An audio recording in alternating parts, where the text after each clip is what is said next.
Would you eat a dish made of duck embryos? How about a soup made with bat wings? Or maybe, just maybe a worm taco? Face screaming in fear. Well, buckle up, my brave foodies, because today we're diving headfirst into the world of top 10 weird foods people actually eat. Warning, by the end of this video you might either lose your appetite or book a flight to try one. Across the planet, people eat things that defy logic and sometimes gravity. From soups made with snakes to eggs that contain, well, feathers. These are not foods for the faint of heart. Today we explore 10 of the world's weirdest foods, dishes that prove one person's nightmare may just be another's national treasure. Food is universal. It tells stories, connects generations, and reveals how cultures adapt to their surroundings.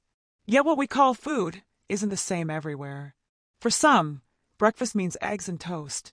For others, it might mean tarantulas, fermented fish, or worms. Strange, perhaps, but the concept of weird depends entirely on where you stand on the map. The foods we consider unusual often come from resourcefulness, the human instinct to use every part of nature to survive. Over time, those survival foods become traditions, then delicacies. And while outsiders may react with shock or even disgust, locals often see them as comfort food, a connection to ancestry, or even a sign of respect for nature's abundance. So join us as we journey across continents, from Asia's bustling street markets to Africa's open plains and Europe's quiet farms, to uncover 10 extraordinary foods that humans actually eat. Some are ancient, some are bizarre, and all of them remind us that normal is just a matter of taste. Number 10. Balut, the duck embryo of the Philippines. In the busy night markets of the Philippines, among the chatter of vendors and the glow of street lamps, one dish stands out, a dish both loved and feared, balut. At first glance, it looks like an ordinary boiled egg, but inside lies a developing duck embryo, complete with feathers, bones, and beak, all preserved in a rich broth of its own juices. To many it's a dare. To Filipinos it's comfort food, a snack enjoyed with salt, chili, and a squeeze of lime. The ideal balut is incubated for 14 to 21 days, giving the embryo time to form but keeping it tender enough to eat. Once boiled, the eater sips the warm broth, then consumes the embryo whole. Balut is more than a meal. It's a cultural experience. In the Philippines, it's a symbol of strength, a food that fuels laborers, athletes, and even late-night partygoers. Some believe it's an aphrodisiac. Others call it nature's energy drink. Nutritionally, it's high in protein and calcium, and surprisingly flavorful, with a taste described as somewhere between chicken soup and custard. To outsiders, it may seem grotesque. Yet, to locals, it's a reminder of resourcefulness and heritage, proof that food, like culture, evolves from necessity and pride. And if you can look past the feathers, you might just discover why millions call it delicious. Number 9. Snake wine, the bottle that bites, Vietnam and China. In the narrow alleys of Hanoi and the traditional shops of southern China, glass bottles glimmer with amber liquid. Inside each one, a serpent floats, coiled, fanged, and eerily still. This is snake wine, a centuries-old tonic believed to restore vitality, cure pain, and boost virility. The process is simple yet striking. A live snake, often venomous, is immersed in strong rice wine or grain alcohol. Over time, the venom dissolves in the alcohol, neutralized by the ethanol's chemistry. The result is a drink that's said to contain the essence of a snake's strength. Snake wine's roots trace back to ancient Chinese medicine, where it was believed that consuming parts of powerful animals could transfer their strength to humans. To believers, a sip of snake wine is like drinking courage itself, a symbolic union between predator and human. Modern travelers often try it for bragging rights. Some describe the flavor as herbal and earthy, others as if whiskey decided to wrestle a reptile.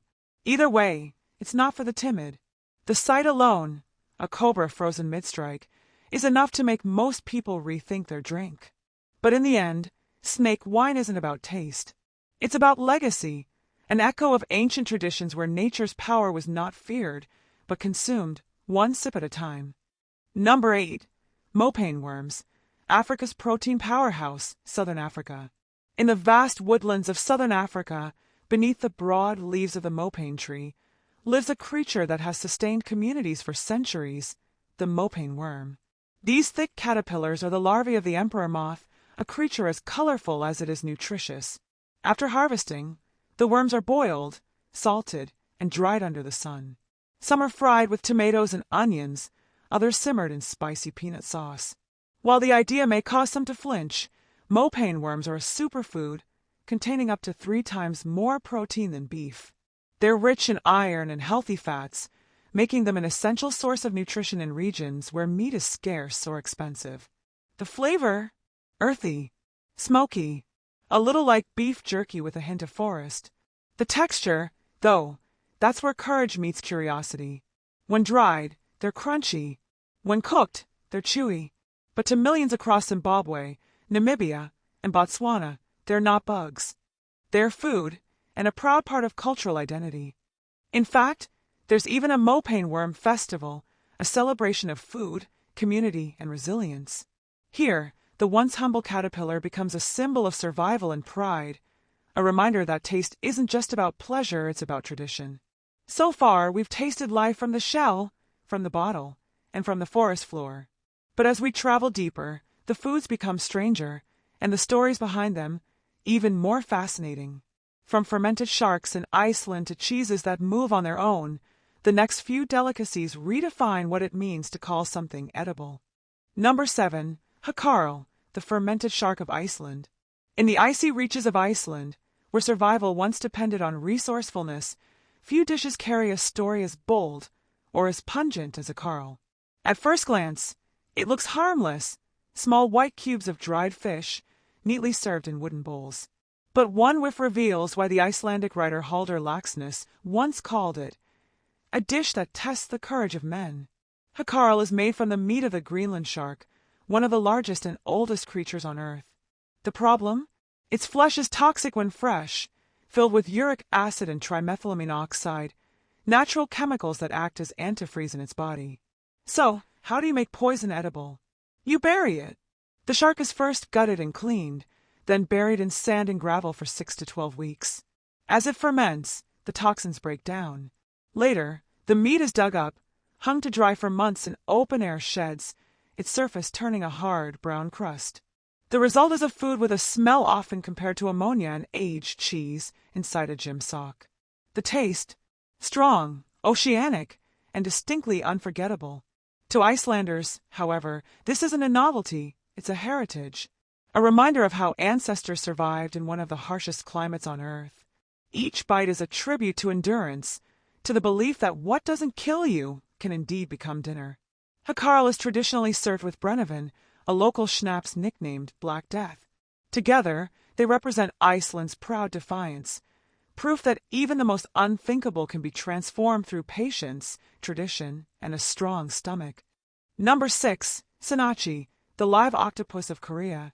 In South Korea's coastal cities, the ocean comes alive, quite literally, on the dinner table. Here, freshness is not a figure of speech. It's the definition of the dish. This is sinachi, a delicacy made of live baby octopus, seasoned with sesame oil and served immediately after being cut. The tentacles continue to wriggle, their suction cups still active, a mesmerizing, slightly unnerving sight for first-timers. To Koreans, sinachi is about freshness and vitality, the idea that eating something this alive infuses you with its energy. It's also a celebration of the ocean's abundance, a meal that honors the sea's life force in its most natural form. But for outsiders, it's more of a battle, one between bravery and instinct. Each bite clings to your tongue, sometimes quite literally. Diners are advised to chew carefully, not just for taste, but safety. The suction can make swallowing an unexpected challenge. Sinachi's flavor is mild, oceanic, slightly nutty from the sesame oil, but the experience is unlike any other. It's not about taste, it's about connection, to tradition, to the sea, and to the fleeting thrill of life itself. In a world of packaged meals and processed foods, sinachi stands as a reminder of something primal. That food is, at its core, alive. Number 5. Casu marzu, the maggot cheese of Sardinia, Italy. On the Italian island of Sardinia, amid rolling hills and quiet farms, lies one of the world's most infamous cheeses, one that defies both taste and logic. Its name means simply rotten cheese. but locals call it casu marzu. At first glance, casu marzu looks like a creamy pecorino, golden, rich, and fragrant. But inside, it hides thousands of living guests, fly larvae introduced intentionally to aid fermentation. As the maggots feed, they break down the fats, turning the cheese into a soft, spreadable cream. Yes, this cheese moves, and in Sardinia, that's how you know it's fresh. The tradition dates back centuries, born from a time when refrigeration was scarce and waste was unthinkable. Rather than discard aging cheese, shepherds discovered that the larvae's digestive process transformed it into something remarkably smooth, intensely flavorful, and rich in aroma. Locals describe it as sharp, spicy, and tangy, a flavor that lingers long after the bite. But there's a catch. The maggots must still be alive when eaten. If they've died, it's considered unsafe. It's one of the few foods where the chef might advise, watch out, they jump. Indeed, the larvae can leap several inches into the air when disturbed, so traditional diners often shield their faces while eating. Despite its shocking nature, casu marzu is more than a curiosity. It's a symbol of Sardinian identity, a product of patience, of natural fermentation, and of the belief that imperfection can be its own form of perfection. Once banned by the European Union for health reasons, it survives through tradition, passed quietly from farm to family. Proof that food, no matter how strange, is a language that refuses to disappear. Number 4. Frog sashimi, Japan's amphibian delicacy. In Japan, a nation revered for its precision in cuisine, there exists a dish that blurs the line between culinary art and primal instinct. Served in select restaurants, often as a dare or luxury experience, it's known simply as frog sashimi. Unlike traditional sashimi, which uses fish, this version is prepared from live frogs, typically bullfrogs raised specifically for consumption. The preparation is swift and exacting, carried out by trained chefs who slice the meat thinly, arranging it elegantly on ice. The result is a plate that's both minimalist and unsettling, delicate, translucent pieces that quiver slightly under the lights. The texture is chewy, the taste subtle, resembling fish with a faint sweetness. For some, it's a test of bravery, a performance of fearlessness. For others, it's about honoring freshness, the Japanese philosophy of shun, enjoying food at its peak moment of vitality. In Japanese culture, nature and cuisine are intertwined. Both are respected for their impermanence. Even a dish as shocking as frog sashimi reflects that deep reverence, a fleeting taste of life's raw essence, meant to be savored with gratitude. It's not a dish you'll find in most places, and perhaps not one you'd ever choose to try. But for those who do, it's an unforgettable encounter with Japan's unflinching honesty toward food, a culture that embraces both beauty and discomfort in equal measure. From fermented sharks to living octopus, from maggot-infused cheese to amphibian sashimi, we've seen how human creativity turns fear into flavor. Each dish tells a story of survival, geography, and identity. But our journey isn't over. Ahead lie the top 3 weirdest foods people actually eat. Dishes so extraordinary they blur the boundary between cuisine, ritual, and legend. Number 3. Eskimos, the ant egg caviar of Mexico. In the arid highlands of central Mexico, beneath the roots of agave plants, the same plant used to make tequila, lies one of the country's oldest and most unusual delicacies. Tiny, ivory-colored pearls that aren't pearls at all. They're ant eggs, and they're known locally as Eskimos. Eskimos have been eaten since Aztec times, prized for their delicate flavor and rarity. Each harvest requires patience and precision. Farmers must locate the nests of giant black ants, carefully removing the edible larvae without destroying the colony. The result is a food often described as Mexican caviar. When cooked, the eggs have the consistency of cottage cheese and a subtle, buttery taste with hints of nut and earth. Served with butter, chili, and lime, Eskimos are enjoyed in tacos, omelets, or simply spooned over tortillas. To the untrained eye, it may look strange, tiny white beads sizzling in a pan. But to those who grew up with it, Eskimos are a symbol of heritage, a reminder that Mexican cuisine, famous for its flavors, is also deeply rooted in respect for the land. In modern Mexico City, Eskimos are making a comeback, celebrated by chefs who blend ancestral recipes with haute cuisine. Once a humble survival food, It's now served in five-star restaurants, often alongside mezcal and laughter. Eskimos remind us that luxury doesn't always come from rarity, sometimes it comes from history. And sometimes it crawls from the ground. Number 2. Bat soup, the controversial delicacy of the Pacific Islands.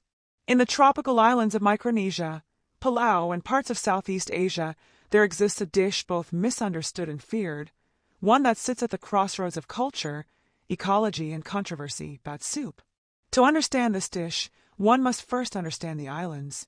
Long before imports and refrigeration, locals depended on nature for sustenance, the sea for fish, the forest for fruit, and the skies for bats.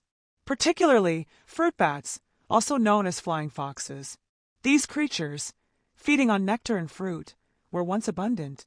Their meat, considered lean and sweet, was cooked in coconut milk with ginger, garlic, and spices, producing a rich, aromatic broth enjoyed during special occasions. However, bat soup gained infamy in recent years due to global misinformation and health concerns, particularly during the pandemic. In truth, its cultural context predates any modern controversy, a traditional dish born not of novelty but necessity. To many islanders, the dish represents connection to ancestors, to nature, and to a fragile balance of life. To outsiders, it has become a symbol of fear. But as with many traditional foods, judgment often comes from distance, from forgetting that all cuisines, at some point in history, began with survival. Today, bat soup is rarely served, its practice fading as conservation grows. Still, its story endures, a story that challenges us to see beyond shock, and to remember that every meal, no matter how strange, has roots in humanity's need to adapt. Number 1. Guinea pig, Cuy the Andean feast, Peru, Ecuador, Bolivia. In the misty highlands of the Andes, the air smells of wood smoke, corn, and roasted meat. On festival days, entire families gather to prepare a dish that has nourished their people for thousands of years, the humble cuy or guinea pig. To much of the world, guinea pigs are beloved pets, small, gentle creatures that live in cages and nibble on carrots. But in the Andes, they are livestock, raised in homes, fed on scraps, and honored in ritual and cuisine alike. The dish dates back to the Incan Empire, when meat was scarce at high altitudes and every resource mattered.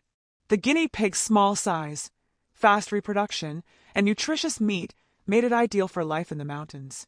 It remains central to Andean celebrations, from weddings to religious festivals. The preparation varies by region, sometimes fried, sometimes roasted whole. The flavor, slightly gamey, tender, and often compared to rabbit or duck. Locals eat it with their hands, sharing with family, laughing, storytelling, not out of novelty, but out of tradition. In Andean culture, the guinea pig is more than sustenance. It's a symbol of gratitude, offered to guests, to gods, to life itself. It teaches a lesson that food is sacred, and respect must extend to all creatures that sustain us. To outsiders, it may seem unthinkable, but to the people of the Andes, it's home, a tradition that endures through centuries, a living bridge between the ancient and the everyday. From duck embryos to fermented sharks, from ants to maggots, from sea to sky, these foods may appear shocking to some, but to others, they are love, history, and identity. Each plate tells a story of environment, of struggle, of creativity. When the earth offered little, people found a way. And in doing so, they transformed survival into culture and culture into cuisine. We call them weird foods. But perhaps what's truly strange is how quick we are to judge what we do not understand. After all, what's normal? In one country, raw fish is art. In another, it's unthinkable. What disgusts one person may comfort another, and that is the beauty of humanity's table. So the next time you see a dish that makes you pause, remember, behind it lies generations of survival, of taste, and of pride. And who knows? You might just find that the weirdest food of all is the one you haven't tried yet. We've traveled across continents, tasted the impossible, and learned that every meal has a story. Now we want to hear yours. Tell us, which of these weird foods would you dare to taste? Would you sip the snake wine, sample the shark, or maybe take a bite of ballot? Or are you fine with sticking to pizza for the rest of your life? Comment below, share this video with your bravest foodie friend, And don't forget to subscribe for more journeys into the world's most fascinating and occasionally frightening cuisines. This is the story of the world's weirdest foods, a testament to human curiosity, resilience, and our never-ending appetite for discovery. Because in the end, food isn't just about what we eat. It's about who we are